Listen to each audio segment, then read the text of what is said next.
Right breaking news చూస్తున్నాం. రాజన్న సిరిసిల్ల జిల్లా వేములవాడలోని home guard గా పనిచేస్తున్న అనుషని అరెస్ట్ చేసినట్టు కూడా తెలుస్తోంది. అయితే అనుష హోంగార్డ్ గా రాజన్న ఆలయంలో పనిచేస్తున్నట్టు కూడా తెలుస్తోంది. అయితే ఆమె ఒక వ్యక్తిని ప్రేమ పేరుతోని మోసం చేసి 8.5 లక్షల వరకు డిమాండ్ చేసినట్టు కూడా తెలుస్తోంది. అయితే ఈ నేపథ్యంలోనే ఆ యొక్క వ్యక్తి ఎవరైతే ఉన్నారో పోలీసులకి ఫిర్యాదు చేసిన వెంటనే పోలీసులు రంగంలోకి దిగి ఆమెని అరెస్ట్ చేసినట్టు కూడా తెలుస్తోంది. ఇంతేకాకుండా గతంలో కూడా ఆమె గురించి ఆరా తీయగా గతంలో కూడా ఒక వ్యక్తిని ఇదే విధంగా ప్రేమ పేరుతో మోసం చేసి 40 లక్షల వరకు ఆమె వసూలు చేసినట్టు కూడా తెలుస్తున్న సందర్భం. అయితే ముఖ్యంగా అనూష ప్రేమ పేరుతోని మోసం చేయడం కారణంగా రిటైర్డ్ ఏఈ ద్వారకా శేఖర్ను బ్లాక్మెయిల్ చేసి మరొక బ్లాక్మెయిల్ చేసినట్టు కూడా తెలుస్తోంది. ఎందుకంటే తనతో పాటు పెళ్లి జరిగినట్టు ఫొటోస్ ఏవైతే ఉన్నాయో మార్ఫింగ్ చేసి తనని బ్లాక్మెయిల్ చేసినట్టు కూడా ఇక్కడ ఆయన చెప్తున్న సందర్భం కనిపిస్తోంది. అయితే మరొక 3 లక్షలు కూడా డిమాండ్ చేసినట్టు కూడా తెలుస్తోంది. అయితే దీని గురించి మరింత సమాచారం మా ప్రతినిధి ఫోన్ లైన్లో ఉన్నారు.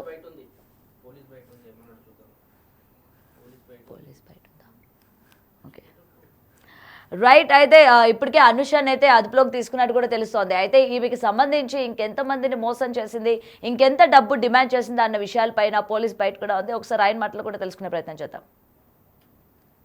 నిన్న ద్వారకా అనుష అలియాస్ వనిత అనే హోంగార్డ్గా పనిచేసినటువంటి ఆమె మీద నిన్న కేసు నమోదు చేసి జైలుకు పంపడం జరిగింది. ఈ వేములవాడకు చెందిన ద్వారకా శేఖర్ అనే వ్యక్తి ఇచ్చిన ఫిర్యాదు మేరకు ఈ కేసు నమోదు చేయడం జరిగింది. ఈ లేడీ హోంగార్డ్ ఏం చేస్తుందంటే బ్లాక్మెయిల్ చేస్తుంది అన్నట్టు, ఎక్స్ట్రాక్షన్ చేస్తుంది. వాళ్ళ పాత ఫ్యామిలీ ఫొటోస్ని మార్కింగ్ చేసి అవి వేరే రకంగా పెట్టి ఆ ఫొటోస్ అన్నీ వైరల్ చేస్తాను, నువ్వు నాకు 5 లక్షలు ఇవ్వకపోతే నేను ఈ ఫొటోస్ అన్ని వైరల్ చేసి నీ పరువుకు భంగం కలిగించే విధంగా అట్లా చర్యలు చేపట్టడం, అవన్నీ మా దృష్టికి వచ్చి అతను ఫిర్యాదు చేయడంతో ఆమె మీద నిన్న కేసు చేసి రిమాండ్కి పంపించడం జరిగింది. గతంలో ఏమైనా కంప్లైంట్స్ ఉన్నాయా?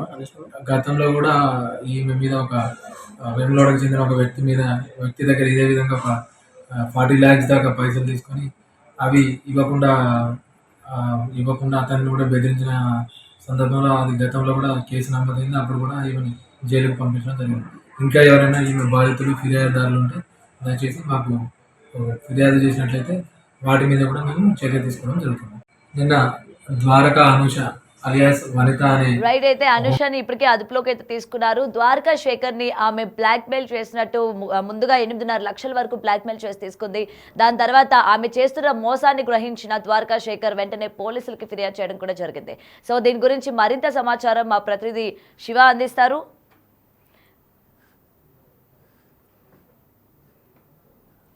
రైట్. అయితే దీనికి సంబంధించి మరింత సమాచారం మా ప్రతినిధి శ్రీనివాస్ ఫోన్ కాల్లో అందిస్తారు. శ్రీనివాస్, చెప్పండి. ఇప్పటికీ అనుషాన్ అయితే అదుపులోకి తీసుకున్నారు కదా. అయితే తను గతంలో కూడా 40 లక్షల వరకు ఒక వ్యక్తిని మోసం చేసింది అని తెలిసింది. ఇంతేకాకుండా ఇంకెంతమంది వ్యక్తులు ఉన్నారు, అసలు పోలీసుల దగ్గర నుంచి అందుతున్న సమాచారం ఏంటి శ్రీనివాస్? ప్రముఖ పుణ్యక్షేత్రము రాజన్న సిరిసిల్ల జిల్లా వేములవాడ టెంపుల్ లోపల పనిచేస్తున్నటువంటి హోంగార్డు అనుష రూటే సపరేట్ అన్నట్టుగా అయితే కొనసాగుతున్నటువంటి పరిస్థితి కనబడుతుంది. అయితే ఇటు మగవారిని తనకు అవసరం ఉంది అని చెప్పి వారితో స్నేహం నటిస్తూ వారిని మచ్చిక చేసుకొని తర్వాత తన భర్తకు ఆరోగ్యం బాగాలేదు అంటూ, తర్వాత తనకు డబ్బులు అవసరం ఉన్నాయంటూ తీసుకొని తర్వాత వారిని బ్లాక్ మెయిల్ చేస్తూ ఫోటో మార్పింగ్లు చేసి భయభ్రాంతులకు లోనవుతున్నటువంటి సంఘటన ఇటు రాజన్న సిరిసిల్ల జిల్లా పోలీసులు అయితే అనూషపై కేసు నమోదు చేసినటువంటి పరిస్థితి కనబడుతుంది. అయితే అనూష ఇటీవల కాలం లోపల తరచుగా ఇలాంటి మోసాలు చేస్తూ ఉండడంతో అయితే పోలీసులు ఆ కేసు కూడా నమోదు చేసినటువంటి పరిస్థితి కనబడుతుంది. అయితే ఆ వేములవాడ టెంపుల్ లోపల పనిచేస్తున్నటువంటి సమయం లోపల తన భర్తకు ఆరోగ్యం బాగలేదు అని చెప్పి ఇక్కడ అందినంత దోచుకునేటువంటి పని లోపల నిమగ్నమైంది. ఈ అనుష యొక్క వలలో రిటైర్డ్ ఉద్యోగి శేఖర్ అనేటువంటి వ్యక్తి ఈ అనుష మాయలో చిక్కుకున్నటువంటి పరిస్థితి కనబడుతుంది. తన భర్తకి ఆరోగ్యం బాగాలేదు అని చెప్పి దాదాపుగా 3,50,000 రూపాయలు అప్పుగా తీసుకుంది. అయితే 6 నెలల లోపల తిరిగి ఇస్తానని చెప్పి ఇవ్వకపోవడంతో ఆ డబ్బులు ఇవ్వాలని చెప్పి శేఖర్ అడిగేటువంటి ప్రయత్నం లోపల ఆ శేఖర్ పైన ఇటు బ్లాక్ మెయిల్ కి కూడా పాల్పడినటువంటి పరిస్థితి కనబడుతుంది. ఆ శేఖర్ ఫోటోలు మార్కింగ్ చేసి తన పేరు మీద వివాహం అయినట్టు పెళ్లి పత్రికలు ముద్రించి తనను పెళ్లి చేసుకున్నాడని చెప్పి అసత్య ప్రచారంతో బ్లాక్ మెయిల్ చేస్తూ మరొక 5 లక్షల రూపాయల వరకు కూడా దండుకున్నది. ఈ నేపథ్యం లోపల ఈ శేఖర్ ఈ విషయం బయటకు తెలిస్తే బాగా తన పరువు పోతుంది అనేటువంటి నేపథ్యం లోపల మొదటి ఇచ్చినటువంటి డబ్బులతో పాటుగా మరొక 5 లక్షలు కూడా ఆమెకు సమర్పించడం జరిగింది.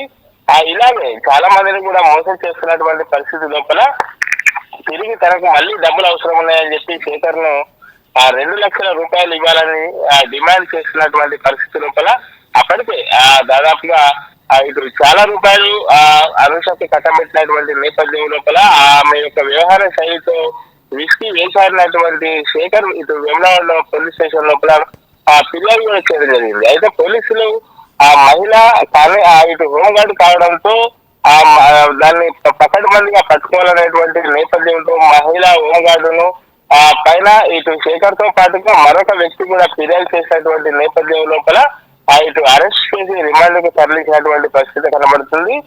ఈ మహిళా హోంగార్డు ఎప్పుడు కూడా ఇలాగే బ్లాక్ మెయిల్ చేస్తూ అందరినీ కూడా ఇటు ప్రలోభాల పెడుతూ తర్వాత అవసరం ఉంది అని చెప్పి తన భర్తకు తన కుటుంబ సభ్యులకు ఆరోగ్యం లేదు అని చెప్పి డబ్బులు వసూలు చేస్తూ తర్వాత డబ్బులు ఇవ్వాలని చెప్పి అడగడంతో ఉంటా వారిని బెదిరిస్తూ ఇటు పెళ్లి పత్రికలు ఫేక్ పెళ్లి పత్రికలు తయారు చేయడము, తనకు ఫోటో మార్పులు చేసి ఇవరికి పెళ్ళైనట్టు ఆ ఫోటోలు క్రియేట్ చేయడంతో అయితే ఇటు చాలా మంది బాధితులుగా ఉన్నట్టుగా తెలుస్తుంది. ఇప్పటికే ఇద్దరు బాధితులు వెలుగులోకి వచ్చారు. గతం లోపల కూడా ఒక వ్యక్తి దగ్గర దాదాపుగా 40 లక్షల రూపాయలు కూడా తీసుకొని మోసం చేసినట్టు కూడా కేసు నమోదైనట్టు కూడా ఇటు ఎస్ఐ చెప్తున్నటువంటి పరిస్థితి కనబడుతుంది. మొత్తానికైతే అనుష యొక్క ఇటు వెసిగి వేసాడినటువంటి నేపథ్యం లోపల తన పైన ఫిర్యాదు రావడంతో ఇప్పుడు అయితే అనుష అరెస్ట్ చేసి రిమాండ్ తరలించారు. మొత్తానికైతే కటకటాల పాలైనటువంటి పరిస్థితి కనబడుతుంది మనకు.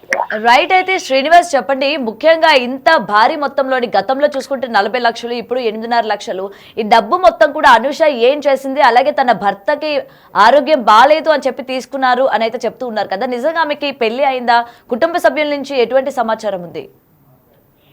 అనుష కుటుంబ వివరాలు అయితే ఇప్పటి వరకు మనకు బయటకు రాలేదు. కానీ తరచుగా అంటే అనుషకు చాలా రోజుల క్రితమే పెళ్ళైనట్టు తన మొత్తం కూడా ఆ కుటుంబం అంతా కూడా ఒక బీద కుటుంబం కావడంతో, మధ్యతరగతి కుటుంబం కావడంతో అవసరాలు చాలా ఉండడంతో అయితే ఇలాంటి పనులు చేస్తే త్వరితగతిన డబ్బులు సంపాదించవచ్చు అని చెప్పి అయితే ఇద్దరు భార్యాభర్తలు ఇద్దరు కూడా ఇటువంటి పనులకు భర్త ప్రోత్సహించినట్టుగా తెలుస్తుంది. ఇలాంటి పనులు చేసినటువంటి నేపథ్యం లోపల తొందరగా మగవారిని బ్లాక్ మెయిల్ చేసేటువంటి పనికి పాల్పడినట్టుగా అయితే తెలుస్తుంది. మొత్తం కూడా ఒక ప్లాన్ ప్రకారమే భార్యాభర్తలు ఇద్దరు కలిసి ప్లాన్ ప్రకారం ఇలాంటి వ్యవహారాలు చేసినట్టుగా అయితే తెలుస్తుంది. దాదాపుగా గతం లోపల ఒక వ్యక్తిని 40 లక్షలు, ఇప్పుడు 8 లక్షల వరకు కూడా మోసం చేసి మొత్తానికైతే కుటుంబం హోంగార్డు అంటే చాలా తక్కువ శాలరీ వస్తూ ఉంటుంది. ఆ శాలరీతోని ఇటు కుటుంబ పోషణ కరువైనటువంటి పరిస్థితి లోపల తొందరగా ఇటు జల్సాలు చేసేదానికి తర్వాత ఆ కుటుంబం తొందరగా సెటిల్ కావడానికి ఇలాంటి వ్యవహారాలను కూడా ప్రోత్సహించినట్టుగా తెలుస్తుంది. మొత్తానికైతే ఇప్పుడు ఆ తప్పులు చేసినటువంటి నేపథ్యం లోపల అయితే పోలీసులకు సిక్కి ఇప్పుడు కటకటాలు ఊసలు లెక్క పెట్టాల్సినటువంటి పరిస్థితి కనబడుతుంది మనకు. Right. Thank you Srinivas. Right. ఇప్పటికే చూస్తున్నాం అనుష హోంగార్డ్ గా కూడా తను పనిచేస్తూ ఉన్నారు. అయితే ముఖ్యంగా తనకి పెళ్లి అయ్యింది అని చెప్పి తన భర్తకి హెల్త్ బాగాలేదని, కుటుంబ పరిస్థితులు బాగాలేదు అని చెప్పి కూడా మగవాళ్ళని ట్రాప్ చేయడం నిజంగా తనకి ఒక పనిలాగా అయిపోయింది అనేది ఇక్కడ మనకి క్లియర్ గా కనిపిస్తుంది. ఎందుకంటే గతంలో కూడా ఒక వ్యక్తిని ఇదే ప్రేమ పేరుతో మోసగించి 40 లక్షల వరకు ఆమె వసూలు చేసింది. దాని తర్వాత ఇప్పుడు ప్రెసెంట్ రిటైర్డ్ శేఖర్ ని కూడా ఇలాగే ప్రేమ పేరుతో మోసం చేసి 8 లక్షల వరకు ఆమె వసూలు చేసింది. తర్వాత ఈ మోసాన్ని తెలుసుకున్న శేఖర్ వెంటనే ఆమెని ఆరతీగా ఇద్దరికి పెళ్లి అయిందని చెప్పి మార్ఫింగ్ వీడియోలు చేసి బయట పెడతాను అని చెప్పి కూడా బెదిరించి మరొక 3 లక్షల వరకు కూడా వసూలు చేయడానికి ఆమె ప్రయత్నించిన నేపథ్యంలోని వెంటనే శేఖర్ పోలీసులకి అయితే ఫిర్యాదు చేయడం జరిగింది. అయితే ప్రెసెంట్ హోంగార్డ్ అనుష నిజంగానే పెళ్లి అయిందా లేదా, ఆమె కుటుంబ నుంచి ఎటువంటి సమాచారం ఉంది, ఈ విషయం అంతా కూడా కుటుంబానికి తెలుసా లేదా, మొత్తంగా ఏదైతే ఈ డబ్బు అంతా కూడా డిమాండ్ చేశారో ఈ డబ్బు అంతా కూడా ఆమె దేనిపైన పెట్టారు, ఏం చేశారు అన్న దానిపైన ఇప్పుడు పోలీసులు ఏంటంటే ఇన్వెస్టిగేషన్ చేస్తున్నట్టు తెలుస్తోంది. నిన్న ద్వారకా అనుష అలియాస్ వనిత అనే హోంగార్డ్గా పనిచేసినటువంటి ఆమె మీద నిన్న కేసు నమోదు చేసి జైలుకు పంపడం జరిగింది. ఈ వేములవాడకు చెందిన ద్వారకా శేఖర్ అనే వ్యక్తి ఇచ్చిన ఫిర్యాదు మేరకు ఈ కేసు నమోదు చేయడం జరిగింది. ఈ లేడీ హోంగార్డ్ ఏం చేస్తుందంటే బ్లాక్మెయిల్ చేస్తుంది అన్నట్టు, ఎక్స్ట్రాక్షన్ చేస్తుంది. వాళ్ళ పాత ఫ్యామిలీ ఫొటోస్ని మార్కింగ్ చేసి అవి వేరే రకంగా పెట్టి ఆ ఫొటోస్ అన్ని వైరల్ చేస్తా, నువ్వు నాకు 5 లక్షలు ఇవ్వకపోతే నేను ఈ ఫొటోస్ అన్ని వైరల్ చేసి నీ పరువుకు భంగం కలిగించే విధంగా అట్లా చర్యలు చేపట్టడం, అవన్నీ మా దృష్టికి వచ్చి అతను ఫిర్యాదు చేయడంతో ఆమె మీద నిన్న కేసు చేసి రిమాండ్ పంపించడం జరిగింది. గతంలో ఏమైనా కంప్లైంట్స్ ఉన్నాయా అనూష మీద? గతంలో కూడా ఈమె మీద ఒక వేములవాడకు చెందిన ఒక వ్యక్తి దగ్గర ఇదే విధంగా ఒక 40 lakhs దాకా పైసలు తీసుకొని అవి ఇవ్వకుండా అతన్ని కూడా బెదిరించిన సందర్భంలో అది గతంలో కూడా కేసు నమోదైంది. అప్పుడు కూడా ఈమెని జైలుకు పంపించడం జరిగింది. ఇంకా ఎవరైనా ఈమె బాధితులు ఫిర్యాదుదారులు ఉంటే దయచేసి మాకు ఫిర్యాదు చేసినట్లయితే వాటి మీద కూడా మేము చర్య తీసుకోవడం జరుగుతుంది.